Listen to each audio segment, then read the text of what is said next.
kas turintis ketrūgio persvarą, jau pasiruošęs kovoti dėl šio ginčo kamuolio. Laimi jį žalgirietis, Tajus Losonas pradeda pirmąją aikštės šeimininkų ataką.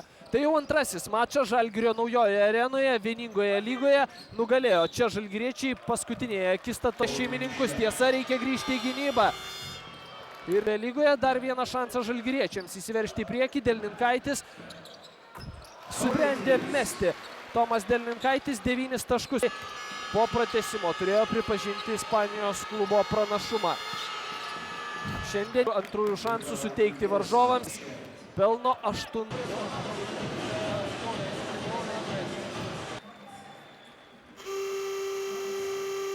Minutę nepavyko. Losonas, Tomas Delninkaitis, Robertas Jevtokas, Paulius Jankūnas ir Sonny Winsas. Losonas iš pokrėmą iki 2 taškų. Jis dabar yra rezultatyviai. Arti pasitinka į Delninkaitis, prilipęs prie Bremerio ir Tajus pataiko tokius tolimus metimus tie centrai. Varžojo 4 kamuolius.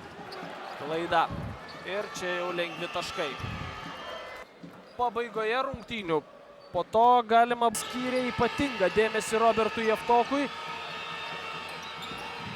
Ir pavyksta išmušti kamuolį iš žalgiriečio centro rankų. Bet tokius metimus pamiršti ir kautis toliau.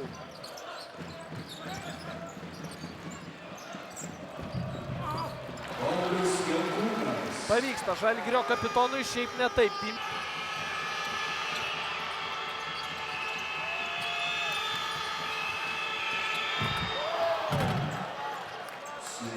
Niekas neužtveria.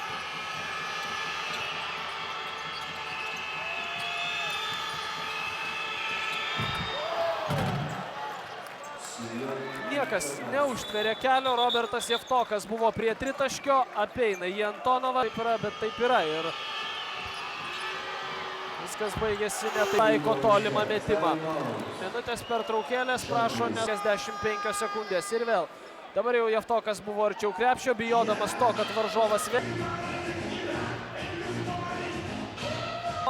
ir pataikė iš vidutinio nuotolio. Na, tiesiog pataiko ir varžovai fantastiškai, ir žalgiriečiai patys kitokios energijos būtų po šio. Draugai, Kalnietis Jankūnui. Iki galo Paulius Jankūnas deda iš viršaus, labai reikalingi taškai ir būtent tokie. Didesnis arenoje. Čia epizodas. Reikia greitai pelnyti taškus. Į kraštą Kalnietis. Losonas. Jankūnas. Kairė ranka Paulius Jankūnas, komandos kapitonas. Imasi lyderio vaidmens, labai reikia. Vimsas. Aišku, kad leidžia varžovai taip lengvai mesti. Laikas jų pusėje. O ten jau nieko nėra. Antonovas deda iš viršumas vieningoje lygoje per 4 mačus. Pirmoji.